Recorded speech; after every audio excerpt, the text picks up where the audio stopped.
It was never really a question in my family of whether I would go to college or not. They always sort of assumed that I would. I got good grades. My test scores were pretty good. If I hadn't had a family who cared, that never even would have been a topic of conversation. So I think it would have, by the time I wrapped my head around any idea of what I could feasibly do, it would have sort of been like too late. Do you know what I mean? Like I probably would have been out of high school. I wouldn't have had that kind of support. It was really important to my family that I got a good education. My family was working class and none of them had ever gone to college, but there was this idea that like Emily could have more. And so my mother worked a whole lot. I was raised by a single mom and she worked a ton of overtime, and aunts and uncles and everybody sort of chipped in so that I could go to this fancy preparatory college. A lot of the problems that other first-year gen students have, I didn't really have because I had such a strong support system. And even though I didn't know anything and my parents didn't know anything, everyone at that school knew everything. So they were able to help me figure out the FAFSA. I was challenged in the classroom. I had teachers who really cared.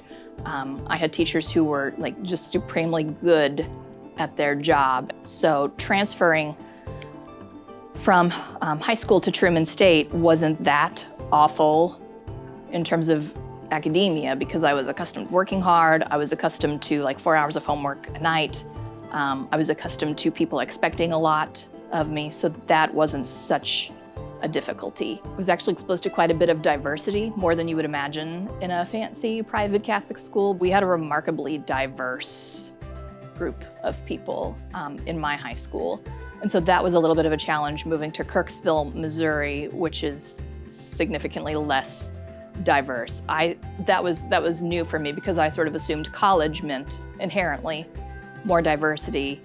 The biggest struggle for me, because I'd had such a strong support system, because my family did care so much about my education, I mean, obviously they all sacrificed quite a bit for me. So I mean, for me, that was the hardest part, is not necessarily having them there. I called home more than I'm proud to admit, and I went home, I think 2 or 3 weekends a month for the first semester, which my mom loved, but slowly that became a little bit easier.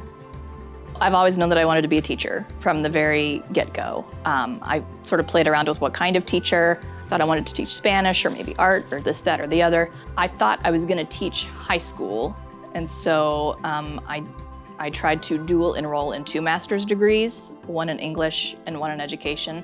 I would not recommend that. That didn't go well. And so about a semester in, I realized that I was stretching myself too thin, so I just focused on English because that was sort of where my heart was. So there were certainly expectations, no doubt about it, but they really wanted me to get the full college experience. They wanted me to have a lot of friends. They wanted me to go out and have fun. But also, if you could keep a 4.0 GPA, that would be great. Because really that's what I was there for, was to go to school. I had a job, but it wasn't an overly demanding job, and I didn't work too many hours because I got in such a nice scholarship. So I was very fortunate with that. Something that I really loved about Truman was that you were challenged by your peers as much or more than by your professors, and I think that's a rarity, to be in a classroom and to have these really phenomenal discussions with really intelligent people, because it's an entire school of valedictorians. And so if you really need to step it up. So where I thought I was good, I didn't realize how much better I could be, and they really pushed me to be. It never really left my mind that it took a village to get me where I was. And so there was a certain amount of indebtedness, I think, to them, that it's just not my dreams on the line, but it's everyone's dreams on the line. I'm the youngest of 6. They all either dropped out of high school or college, and so I was sort of the last chance, you could say. For me, the most important thing outside of the classroom at Truman was the writing center. It was staffed by students, primarily English majors, and that was really important for me academically, but also just socially, because they were perhaps the nerdiest nerds you could ever have on a nerd campus.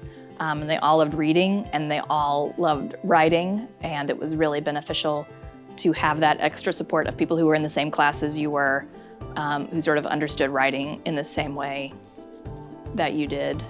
And it sort of gave this feel that we were all in it together, so someone else's success was not my failure. do the FAFSA every year. I thought it was just a one and done. It is not. So if you want that money, you got to fill out that paperwork. And just when you think you're done with that paperwork, you are not done with that paperwork. So you need to do that paperwork all day, every day,